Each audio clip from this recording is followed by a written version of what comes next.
अस्सलाम वालेकुम dear students, उम्मीद है आप सब खैरियत से होंगे। हमारा आज का जो टॉपिक है, जैसे कि आप सबको बताना चल रहा हूँ कि आज का हमारा टॉपिक है वो किस तरीके से हमने 5 to 6 डेज़ के अंदर प्रिपरेशन करनी है लॉ गेट की, और किस तरीके से हमने इसके लॉ गेट के अंदर अबव 50 या अबव 90, अक्सर स्टूडेंट्स कहते हैं कि 90 से अबव जो है हमने मार्क्स ऑब्टेन करने हैं। अब फर्स्ट ऑफ ऑल तो हम डिस्कस करेंगे इसके सिलेबस को, उसके बाद हम डिस्कस क्या करेंगे, उसके बाद हम डिस्कस करेंगे कि किस तरीके से हम जो है मोर देन 70 या मोर देन 80, आप स्टूडेंट्स कह रहे होते हैं सर मोर देन 70 स्कोर किस तरीके से किए गए। अगर हम इसके सिलेबस को देखें तो सिलेबस के अंदर इसके 10 सब्जेक्ट्स हैं। 10 सब्जेक्ट्स कौन कौन से हैं? एक है कॉन्स्टिट्यूशन ऑफ पाकिस्तान और साथ ही साथ लीडिंग केसेस, जो कि 8 लीडिंग केसेस हैं, जिसके अंदर मौलवी Tamizuddin case, state versus 200 case and others, और उसके बाद अस्मा जिलानी केस, और साथ ही साथ उसके बाद फिर आ जाता है मोहम्मद असफन यार केस, उसके बाद नवाज शरीफ केस, अल जिहाद ट्रस्ट केस, और उसके बाद जफ़र अली शाह केस। ये सारे के सारे 8 लीडिंग केसेस हैं।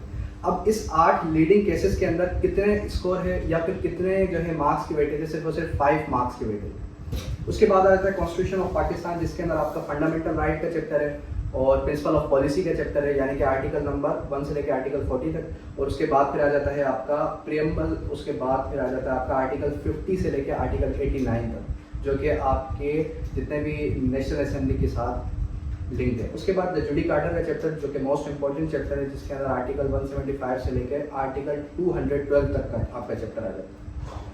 फिर उसके बाद आ जाता है आपका इंटरनेशनल लॉ। इंटरनेशनल लॉ के अंदर आर्टिकल्स ज़्यादा हैं और मार्क्स की वेटेज कम है। मार्क्स की वेटेज कितनी है? सिर्फ और सिर्फ 5, और आपका इंटरनेशनल लॉ के अंदर यूएनसी यूनाइटेड नेशन चार्टर आ जाता है और international court of justice, international court of justice आ जाता है। फिर उसके बाद हम बात करते हैं ज्यूरिस्प्रूडेंस की। ज्यूरिस्प्रूडेंस के अंदर आपका एक आ जाता है मॉडर्न ज्यूरिस्प्रूडेंस, जिसकी पूरी की पूरी बुक है सेलमेंट की, और उसके बाद आ जाता है इस्लामिक ज्यूरिस्प्रूडेंस। अब इस्लामिक ज्यूरिस्प्रूडेंस और मॉडर्न ज्यूरिस्प्रूडेंस की वेटेज भी कितनी? सिर्फ और सिर्फ 10 मार्क्स की वेटेज है। फिर उसके बाद जो ज़्यादा वेटेज है वो आ जाती है कोड ऑफ सिविल प्रोसीजर, जिसकी 20 मार्क्स की वेटेज है, और इसके अंदर आपके जो ऑर्डर्स और सेक्शंस दोनों ही हैं। सेक्शंस कौन कौन से हैं? सेक्शंस आपके आ जाते हैं प्रियम्बल टू 12 सेक्शन, फिर सेक्शन नंबर 15 टू 20 सेक्शन, फिर सेक्शन 47, फिर सेक्शन 75, फिर आ जाता है आपका सेक्शन नंबर 96, 104 एंड 115 और 151 inherent powers of the code. और फिर ऑर्डर्स की अगर हम बात करें, ऑर्डर 1, फिर ऑर्डर 6 से लेके ऑर्डर 9 तक, यानी कि 6, 7, 8 और 9, ये 4 ऑर्डर्स। फिर आ जाता है ऑर्डर 41 और ऑर्डर 43। अगर हम इसको ऑर्डर्स के रूल्स को देखेंगे कितने रूल्स बनते हैं, तो नियर अबाउट तो 140 रूल्स बन रहे हैं इसके, ठीक है। उसके बाद फिर क्रिमिनल लॉ का क्वेश्चन आ जाता है। क्रिमिनल लॉ के अंदर आपको पीपीसी है, Pakistan penal code. Pakistan penal code के अंदर chapter 2, chapter 4, chapter 16, chapter 16A और फिर चैप्टर नंबर 17। अब इसके अंदर मोस्ट इंपॉर्टेंट चैप्टर्स कौन कौन से हैं? 16, 16A और चैप्टर नंबर 17, जो कि आपका मर्डर के साथ लिंक्ड है, यानी कि offences related to human body. और फिर आ जाता है आपका रॉन्गफुल रिस्ट्रेंट, रॉन्गफुल कन्फाइनमेंट। फिर उसके बाद क्या आ जाता है चैप्टर नंबर 17, जिसके अंदर 11 किस्म के ऑफेंसेस हैं, ऑफेंसेस रिलेटेड टू प्रॉपर्टी, ठीक है। उसके बाद फिर क्या आ जाता है? उसके बाद आ जाता है आपका सीआरपीसी। अब सीआरपीसी देखा जाए तो मार्क्स की वेटेज कितनी है? 10, लेकिन इसके चैप्टर्स कितने हैं? इसके चैप्टर्स ज़्यादा हैं। Chapter number 1, chapter number 5, chapter number 7 और चैप्टर नंबर 8, फिर 10, फिर 11, चैप्टर नंबर 14, जो कि मोस्ट इंपॉर्टेंट चैप्टर है, जो कि आपका सेक्शन नंबर 154 से लेके 174 तक है। फिर उसके बाद आता है chapter number 16, complaint to the magistrate, और फिर chapter number 17, commencement of proceeding के हवाले से, और फिर अपील और फिर बेल के हवाले से। यानी कि इसके अंदर कितने चैप्टर्स हो गए आपके? 3, 4, 5, 6, 7, 8, 9, 10, 11 चैप्टर्स हो गए। चैप्टर्स 11 है, लेकिन मार्क्स की वेटेज कितनी मिल रही है? सिर्फ और सिर्फ 10। और जहाँ पर पीपीसी की बात कर रहे थे, वहाँ पर भी कितने चैप्टर्स थे? 5 चैप्टर्स थे, और same as it is marks की वेटेज कितनी थी? 10। उसके बाद law of evidence. Law of evidence के कितने मार्क्स हैं? 20। और फिर लीगल एथिक्स। अब टाइम शॉर्ट है और 5 से 6 दिन के अंदर किन किन सब्जेक्ट्स की तरफ फोकस किया जाए, तो मैं स्टूडेंट्स को सिंपल इतना गाइड करता हूँ कि इन शॉर्ट टाइम के अंदर आपने फोकस करना है कानून शहादत ऑर्डर को, जिसके अंदर सिर्फ और सिर्फ 166 आर्टिकल है। देखने को तो पूरा साल का चैप्टर है, पूरा साल का ये सिलेबस है, लेकिन अगर आप इस पर फोकस करें, बहुत ही बैरक की बहुत छोटी बुक है। आप 2 दिन के अंदर भी इसका रिवीजन कर सकते हैं, आप 2 घंटे के अंदर भी इसका रिवीजन कर सकते हैं, अगर आपने लॉ को अच्छे से पढ़ा हुआ है तो। उसके बाद फिर आ जाता है हमारा किसका? सीपीसी। अब देखें, सीपीसी और आपका कानून शहादत ऑर्डर, इसकी वेटेज कितनी है 40। फिर आ गई आपकी ये अपना legal ethics, professional ethics. Legal ethics की जो वेटेज है वो कितनी है 10 मार्क्स हैं इसके। और इसके अंदर जो रूल्स हैं वो कितने हैं, रूल नंबर 134 से लेके 175B तक। और इसके रूल्स ऐसे हैं, अगर आप chapter number 1 chapter number 2 open करेंगे तो उसके चैप्टर्स के अंदर सिर्फ और सिर्फ याद ये रखना है कि शल नॉट कवर्ड। अब वो किस तरीके से आपने याद रखना है ये इंशाल्लाह हम नेक्स्ट लेक्चर के अंदर क्लियर करेंगे। कि देखें जब रूल 134 से लेके 1 जो है 44 तक आप देखते हैं तो वहाँ पर सिर्फ और सिर्फ शल नॉट का वर्ड है, यानी कि कौन कौन से ऐसे अहकामात हैं जो कि एक एडवोकेट नहीं कर सकता। फिर यानी कि इसके सिर्फ और सिर्फ 4 चैप्टर्स हैं, duties towards the court, duties towards the client, duties towards the जो है आपकी पब्लिक, और duties to another advocates, legal ethics के नाम से। ठीक है, ये हो गया हमारा सिलेबस। तो सिलेबस के हवाले से मैं सिंपल इतना गाइड करता हूँ स्टूडेंट्स को कि स्टूडेंट्स ने फोकस करना है किस किस सब्जेक्ट्स पर। सबसे पहले फोकस करना है कानून शहादत ऑर्डर पर, फिर फोकस करना है किस पर, कोड ऑफ सिविल प्रोसीजर पर, फिर करना है लीगल एथिक्स पर, फिर अगर टाइम बच जाता है फिर आपने क्रिमिनल लॉ पर फोकस करना है। और क्रिमिनल लॉ के अंदर भी अगर आप कहते हैं कि सर पीपीसी की पनिशमेंट्स बहुत ज़्यादा हैं, याद नहीं होती, तो फिर आप फोकस करें किसकी तरफ, क्रिमिनल लॉ के अनदर जो आपका पोर्शन है सीआरपीसी की तरफ।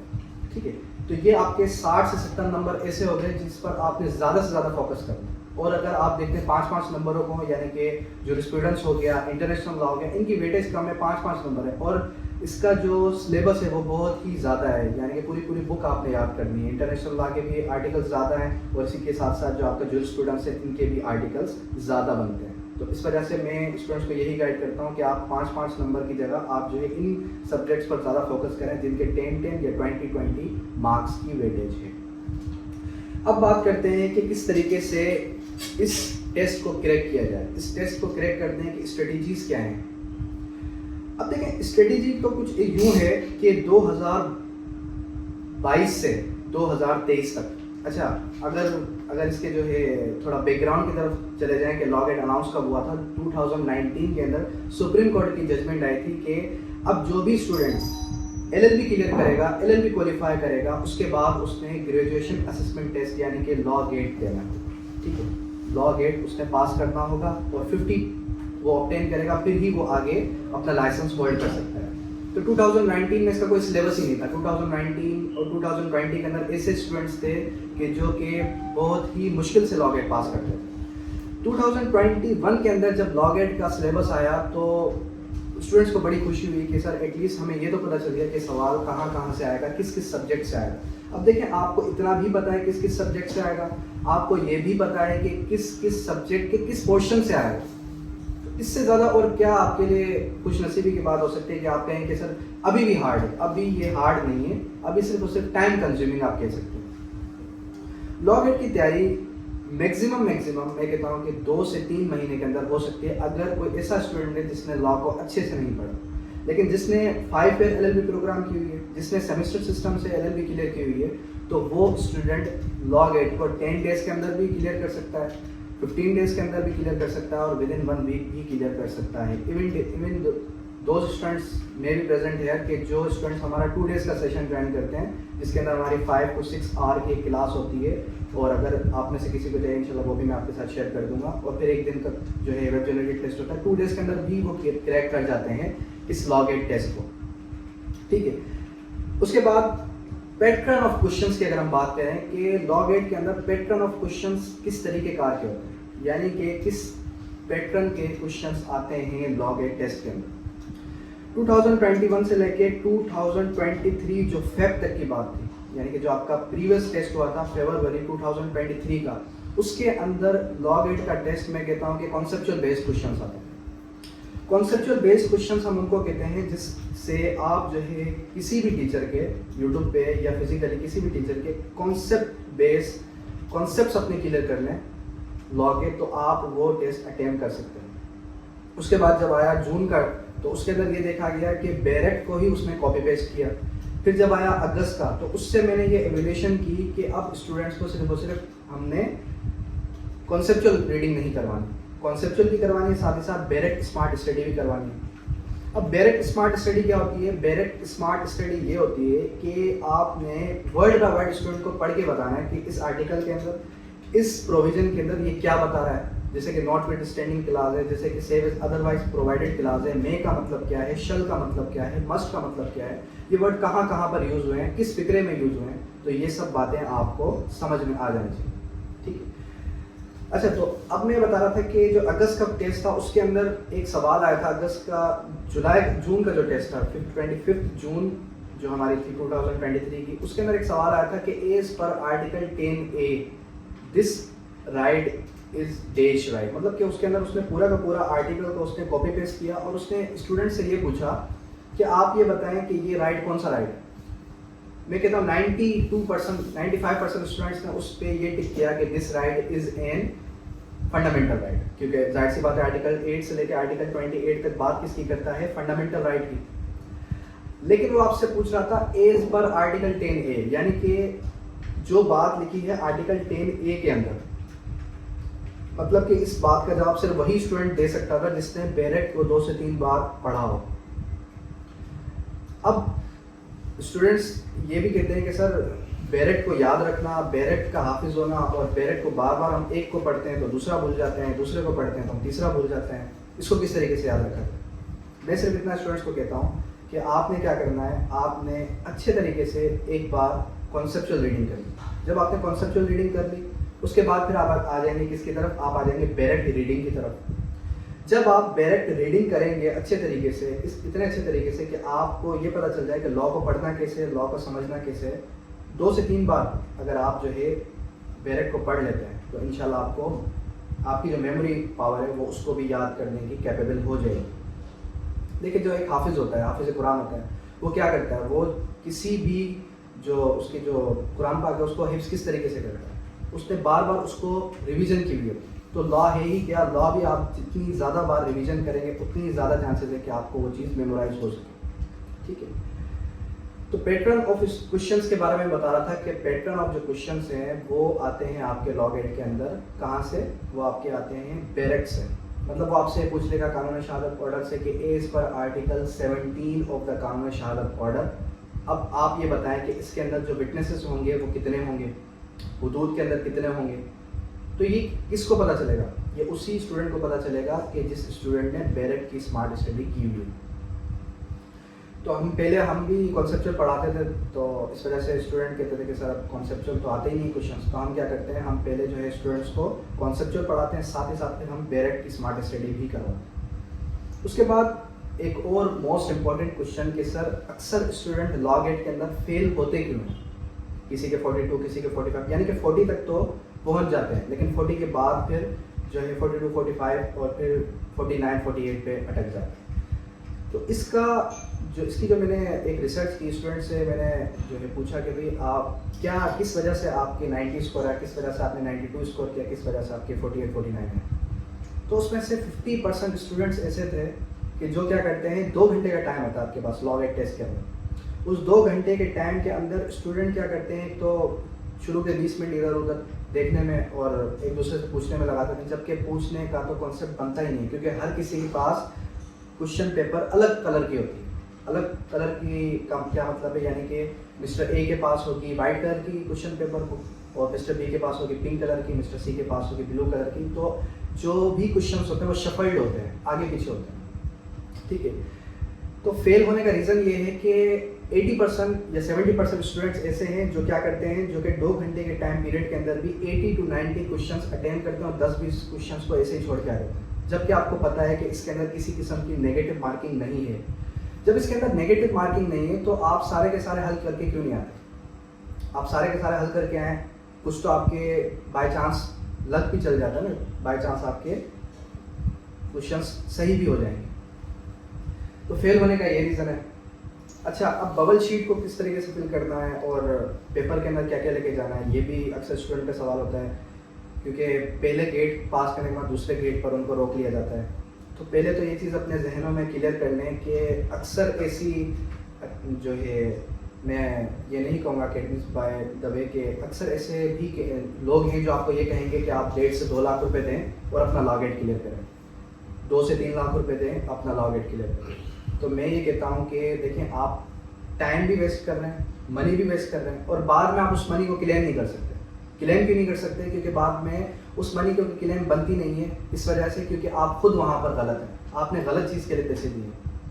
बाद में अगर फॉर सपोज के अगर आप ये कह दें कि इसमें तो मैं पास हुआ ही नहीं, और अगर वो आपकी जगह पे किसी और को बिठा दें और अगर एग्जामिनेशन सेंटर आपके CNIC को ब्लॉक कर दे तो बाद में फिर आप लॉ गेट में अपीयर हो भी नहीं सकते, इवन दो HEC के किसी टेस्ट में भी अपीयर नहीं हो सकते।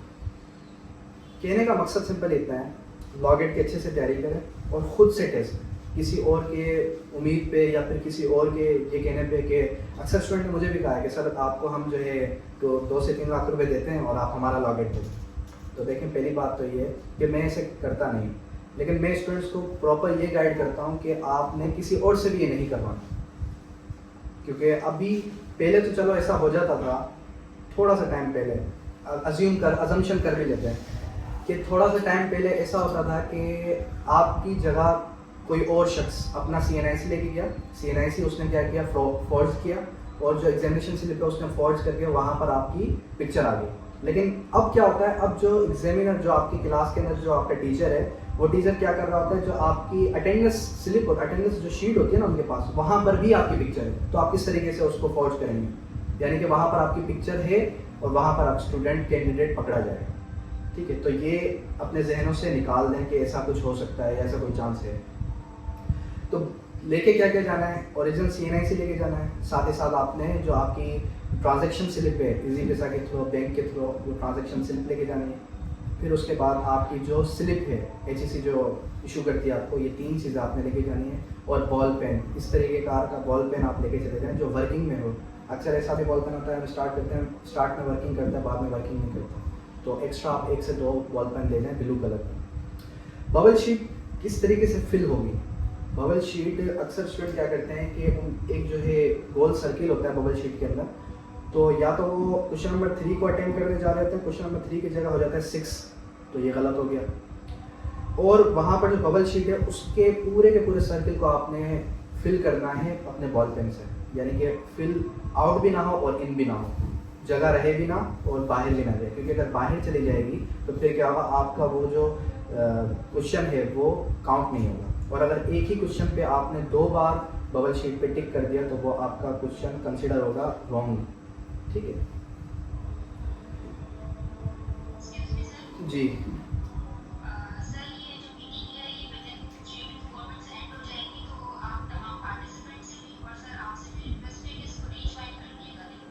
ठीक है, मैं इसको दोबारा से रीज्वाइन कर देता हूँ। ठीक है। अच्छा, दूसरी बात ये कि स्टूडेंट्स ये भी कह रहे थे कि सर स्टूडेंट्स ये भी कह रहे थे कि सर लॉ गेट का टेस्ट जो है बहुत ही हार्ड है और इस टेस्ट को किस तरीके से क्रैक करें। देखें, मैंने आपको सिंपल इतना बताया कि ये सब्जेक्ट्स हैं, इन सब्जेक्ट्स पे अगर आप फोकस करेंगे तो इंशाल्लाह उम्मीद है अल्लाह पाक की ज़ात से कि अल्लाह आपको कामयाब करेगा इस टेस्ट के अंदर। और मैं गारंटी नहीं देता कि मैं जो है आपको पास करवाऊँगा। आपने अक्सर यूट्यूब पे मेरा चैनल ओपन कर लें लॉ विद मुबारक के नाम से, तो वहाँ पर आपको तकरीबन 50 to 70% लेक्चर्स भी मिल जाएंगे जिससे आपकी गाइडेंस हो जाएगी। और अगर नहीं मिलते तो आप मुझे कांटेक्ट करके, जो कि 0311388887 मेरा कांटेक्ट नंबर है, कांटेक्ट करके आप मुझसे अवेल कर सकते हैं लेक्चर्स। क्योंकि अभी टाइम शॉर्ट है, मेरी कोशिश यही होती है कि स्टूडेंट्स को प्रॉपर गाइड किया जाए।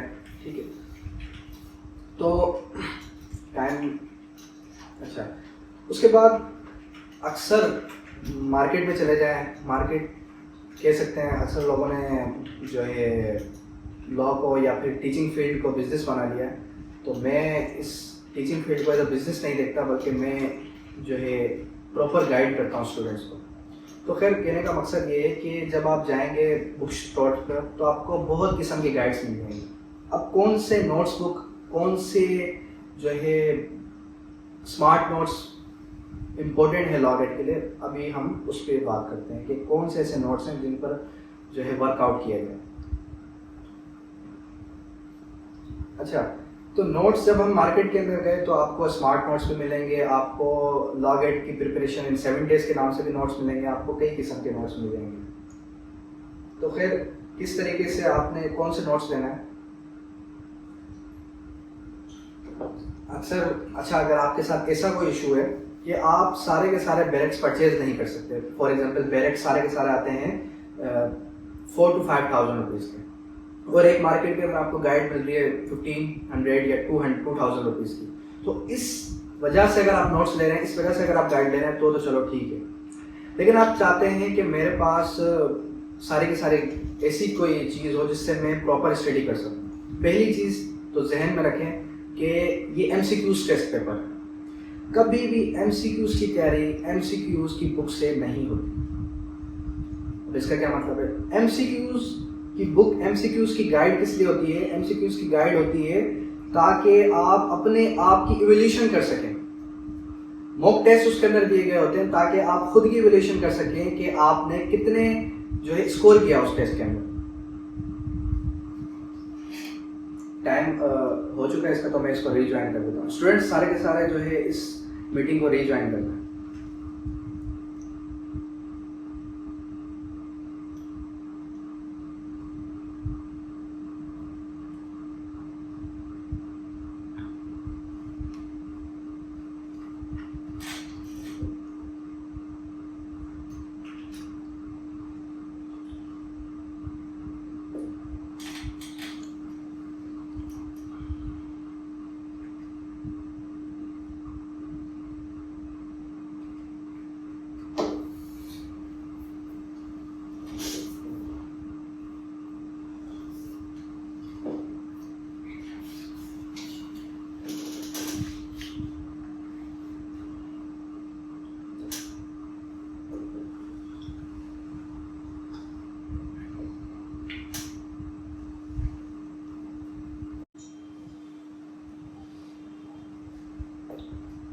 जी, तो मैं बात कर रहा था नोट्स के हवाले से कि कौन से नोट्स जो हैं परचेज किए जाएं, कौन सी गाइड बुक परचेज की जाए।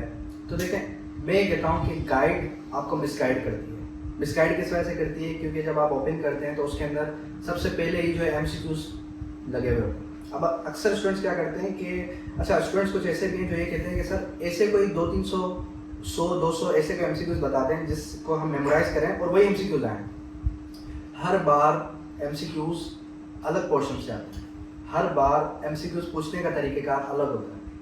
अब 7 जनवरी को टेस्ट है और आपने क्या करना है, आपने MCQs को रट्टा नहीं लगाना, तो फिर क्या करना है, आपने बैरेक्ट को पढ़ना है। और बैरेक्ट सबसे पहले कौन किस पे फोकस करना है? QSO, फिर CPC, फिर जो है लीगल एथिक्स, फिर क्रिमिनल लॉ।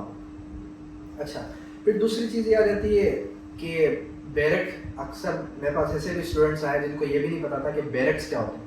अब जिनको ये नहीं पता कि बैरेक्ट्स क्या होते हैं, तो जाहिर सी बात है उनको फिर उनके ऊपर 4 से 5 महीना वर्क करना पड़ेगा। उनको 4 से 5 महीना तो लॉ समझाना होगा कि लॉ है क्या। जिनको यही नहीं पता कि बैरेक्ट का मतलब क्या है। बैरेक्ट होता है महज कानून, सिर्फ और सिर्फ कानून जिसके अंदर कमेंट्री ना हो, जिसके अंदर केस लॉज ना हो।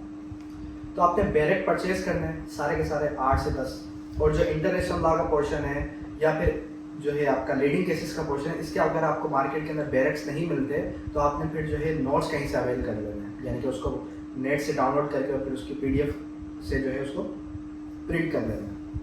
ठीक है, तो कहने का मकसद सिंपल इतना है कि आपने बैरेक्ट्स पर ही फोकस करना है, बैरेक्ट्स पर ही कमांड हासिल करनी है। उसके बाद टाइम मैनेजमेंट। अक्सर टेस्ट के अंदर टाइम मैनेजमेंट नहीं हो पाती स्टूडेंट से। टाइम मैनेजमेंट किस तरीके की नहीं हो पाती? शुरू के 5 मिनट्स आपके वेस्ट हो गए। 5 मिनट्स वेस्ट होने के बाद बाकी आपके पास कितने बचे? 115 मिनट्स। उसमें से 15 to 20 मिनट्स आपके वेस्ट हो गए। किससे? 15 to 20 मिनट्स आपके वेस्ट हो गए इधर उधर देखने से, भाई ये बताना यार, वो बताना यार, ये सवाल आता है यार, वो सवाल आता है। तो ऐसा तो कुछ पॉसिबल ही नहीं है। हर कोई अपनी अपनी पे लगा होता है, तो वो आपको किस तरीके कार से हेल्प आउट करेगा। ठीक है, तो 20-25 मिनट आपके यूज आया हो गए।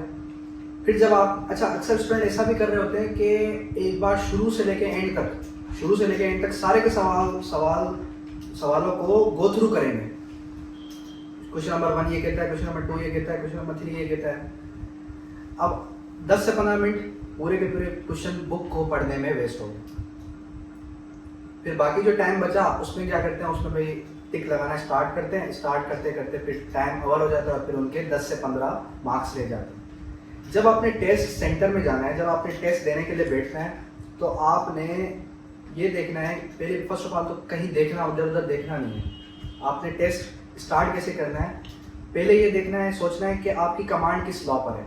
लॉ ऑफ एविडेंस पर है, क्रिमिनल लॉ पर है, या फिर जो है कॉन्स्टिट्यूशन ऑफ पाकिस्तान पर है, या फिर जो है either code of civil procedure पर है। क्योंकि वहाँ पर आपको पीपीसी का अलग पोर्शन नहीं मिलेगा, सीआरपीसी का अलग पोर्शन नहीं मिलेगा, वहाँ पर आपको क्रिमिनल लॉ का पोर्शन मिलेगा, वहाँ पर आपको लॉ ऑफ एविडेंस का पोर्शन मिलेगा जो कि कानून शहादत ऑर्डर है। तो लॉ ऑफ एविडेंस देख के आप ये मत समझिएगा कि ये कोई इंडियन एविडेंस एक्ट से सवाल पूछ रहा है।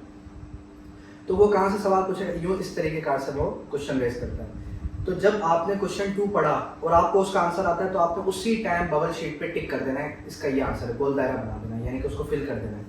फिर क्वेश्चन नंबर 3 पढ़ा, क्वेश्चन नंबर 4 पढ़ा। जैसे जैसे आपको सवाल आते जा रहे हैं 20 से 25 मिनट में, 20 से 25 मिनट में एक कॉमन स्टूडेंट जो है वो मैक्सिमम 20 to 25 क्वेश्चन टिक कर देगा, 20 to 25 क्वेश्चन वो हल कर देगा।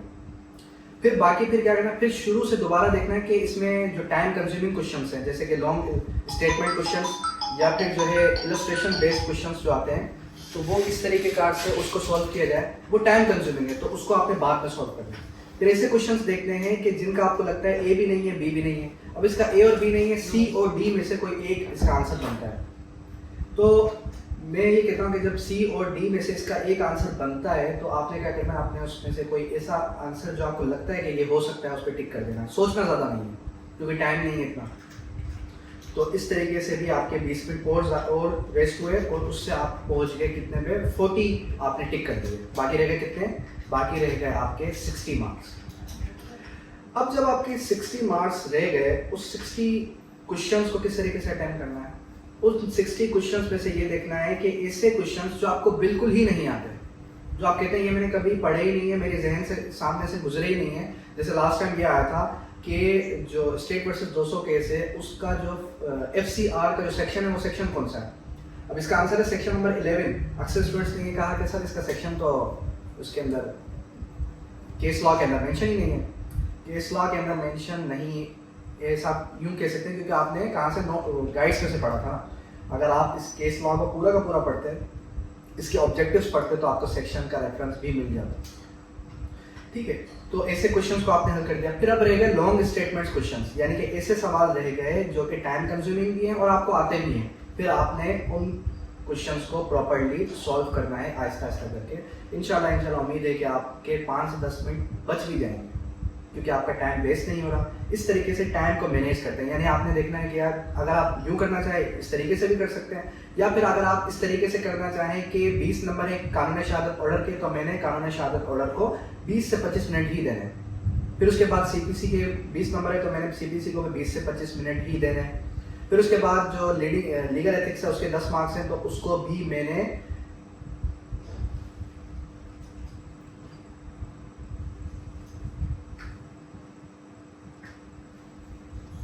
मैंने जो है इतने मार्क्स देने हैं। तो खैर ये हो गई टाइम मैनेजमेंट। अब चले बेसिक्स का स्टूडेंट्स को पता है, देखें ये वो बेसिक्स बातें हैं जो कि फर्स्ट टाइम जो स्टूडेंट अपीयर हो रहा है ना लॉ गेट के अंदर, उसको नहीं पता। तो इस वजह से मैंने सोचा कि ये भी डिस्कस कर लिया जाए, क्योंकि आज का सेशन मेरे अक्सर सेशंस होते हैं कि लॉ पर बात करना। मेरे अक्सर सेशंस इस रेफरेंस से होते हैं कि मैं आपको कानून शहादत ऑर्डर पढ़ाऊँ या फिर मैं आपको जो है इसका CPC पढ़ाऊँ। इंशाल्लाह मेरा 4 और 5 जो जनवरी है, 4 और 5 जनवरी को 6 से लेके 8 PM तक एक और एसोसिएशन है YLA के नाम से, वहाँ पर भी सेशन है। तो वो ज्वाइन करना चाहें आप वो भी ज्वाइन कर सकते हैं, जिसके अंदर 2 दिन के अंदर हम QSO क्लियर करेंगे। अब दूसरी बात आ जाती है कि वो कौन से क्लासेस हैं जिनको समझना बहुत ज़रूरी है। वो कौन से ऐसे क्लासेस हैं जिनको ना समझ के हम बहुत बड़ी गलती करते हैं किसी भी लॉ को पढ़ने के लिए। एक होता है मे, एक होता है शल, और एक होता है मस्ट, और एक होता है आपका नॉट विथस्टैंडिंग क्लास, और एक होता है save as otherwise provided clause. एक चीज़ जहन में रखें कि QSO के अंदर मस्ट का वर्ड है, ठीक है, और QSO के अंदर शल का वर्ड भी है, मे का वर्ड भी है, ठीक है। और उसके बाद जब आप चले जाते हैं किसकी तरफ, लीगल एथिक्स की तरफ, लीगल एथिक्स के अंदर आपका शल का वर्ड है, शल नॉट का वर्ड है, और 1-2 आर्टिकल जिसके अंदर शुड नॉट का वर्ड भी है, ठीक है। उसके बाद CPC के अंदर भी कुछ ऐसे, CPC के अंदर 1 से 2 ऐसे आर्टिकल्स होंगे जिसके अंदर आपके मे और शल का वर्ड होगा, ज़्यादा नहीं है। और क्रिमिनल लॉ के अंदर अगर हम बात करें तो क्रिमिनल लॉ के अंदर भी आपका जो है शल और मे का वर्ड मिल जाता है। अच्छा, लास्ट टाइम जो 13 अगस्त वाला टेस्ट था उसके अंदर उसने 17 क्वेश्चन ऐसे पूछे जिसके अंदर एनी का वर्ड उसने मिस कर दिया। अब जब उसने एनी का वर्ड मिस किया तो स्टूडेंट्स ने पूछा कि सर क्या हम हिफ्ज करना शुरू कर दें लॉ को? देखें, फिर वही बात करूंगा कि आपने बैरेट पर कमांड हासिल करनी। जब आप 2 से 3 बार लॉ को पढ़ेंगे तो इंशाल्लाह आपकी ये सारे के सारे क्वेरीज क्लियर हो जाएंगी। तो कहने का मकसद ये है कि आपने फर्स्ट ऑफ ऑल लॉ को पढ़ने के टाइम पे ये देखना है कि उसके जो इंटरनल एड्स हैं, जब आप इंटरप्रिटेशन ऑफ स्टेट्यूट पढ़ते हैं उसके अंदर इंटरनल एड्स होते हैं। इंटरनल एड्स यानी कि may, shall not, save is otherwise provided clause और नॉट विथस्टैंडिंग क्लास, और इसी तरीके से कुछ और से जो है प्रोवाइडेड डेट होता है। प्रोवाइडेड डेट यानी उसकी एक्सेप्शन हो जाती है, और नॉट विथस्टैंडिंग का मतलब ये होता है कि बाकी कानून के अंदर अगर कोई बात लिखे तो उसको छोड़ दें, इस कानून के अंदर अगर कोई बात लिखे तो आपने इसको अहमियत देनी है। मे का वर्ड कहाँ यूज होता है? जहाँ पर डिस्क्रिशन ऑफ द कोर्ट। शल का वर्ड होता है मैंडेटरी प्रोविजन, यानी कि ये बात यहाँ पर लिखी है तो आपने इसको फॉलो करनी है, कोर्ट ड्यूटी बाउंड है कि इसको फॉलो करेगी ही करेगी। उसके बाद मस्ट मतलब बहुत ही ज़रूरी, मस्ट का वर्ड आपको मिलेगा क्यूएसओ के अंदर, और कानून शहादत ऑर्डर के अंदर आपको अगर वो आपको ये देता है कि भाई as per article 17, as per article 3, as per article 4, as per article 5, तो वो आपसे कहा, अगर आपसे वो पूछ रहा है एज पर आर्टिकल 4 तो आपके जहन में फौरन आ जाना चाहिए कि ये आपसे कहाँ पूछ रहा है। ये आपसे पूछ रहा है प्रिविलेज कम्युनिकेशन के बारे में, प्रोटेक्टेड कम्युनिकेशन के बारे में। प्रोटेक्टेड कम्युनिकेशन है क्या? Communication which is protected from the force disclosure, जिसको मजबूर ना किया जा सके डिस्क्लोजिंग से, तो 4 से लेकर 14 तक, ठीक है। फिर उसके बाद आता है इनक्रिमिनेटिंग क्वेश्चन, ऐसा सवाल जो गवाह को ही मुजरिम बना दे। फिर अकम्प्लिस की बात करता है आर्टिकल 16 के अंदर। अब देखें, लॉ गेट के अंदर वो आपसे सेक्शन आर्टिकल पूछता भी और नहीं भी पूछता। इस तरीके कार से कि वो आपको रेफरेंस देता है एज पर आर्टिकल 16 कानून शहादत ऑर्डर। अब कानून शहादत ऑर्डर के अंदर शल बी का वर्ड है कि accomplice shall be competent to testify, यानी अकम्प्लिस गवाही देने के लिए कॉम्पिटेंट है, ठीक है, एक्सेप्ट हुदूद केसेस। अब वो ये पूछेगा एक्सेप्ट देश। अब यहाँ पर बताएं एक्सेप्ट की जगह पर क्या आएगा। अब जाहिर सी बात है जिसने लॉ को पढ़ा होगा वो लिखेगा एक्सेप्ट हुदूद केसेस। आर्टिकल 3 और 17 दोनों ही जो है किसकी कॉम्पिटेंसी ऑफ विटनेस की बात करता है, लेकिन आर्टिकल 17 बात करता है competency and number of witness in हुदूद केसेस के बारे में, ठीक है। फिर उसके बाद आप चले जाए आर्टिकल 19 रेस डिस्चार्ज, बहुत इंपॉर्टेंट है। फिर उसके बाद आर्टिकल 22 ये जो आपका आइडेंटिफिकेशन पीरियड, ये बहुत इंपॉर्टेंट है। अब ये रेस डिस्चार्ज, आइडेंटिफिकेशन पीरियड, ये आपको बैरक के अंदर नहीं मिलते, तो ये वर्ड कहाँ से मिलेंगे? केस लॉ से मिलेंगे, तो ये वर्ड भी आपसे पूछ सकता है। इसी तरीके से सीपीसी को जब हम ओपन करेंगे, सीपीसी के अंदर वर्ड स्टे ऑफ सूट है। 10 और 11 में फर्क क्या है? नो कोर्ट शल ट्राई, और एक के अंदर है नो कोर्ट शल प्रोसीड। तो ये दो वर्ड वो इंपॉर्टेंट वर्ड है जिसकी वजह से पूरा का पूरा आपका सवाल ही इन पर बेस कर रहा है, यानी कि वो आपसे आर्टिकल या सेक्शन की मोस्ट इंपॉर्टेंट बात ही पूछ लेगा, ठीक है। अब यहाँ तक किसी भी किस्म की कोई भी क्यूरी है, किसी भी किस्म का कोई भी क्वेश्चन है तो आप पूछ सकते हैं। Thank you that's all.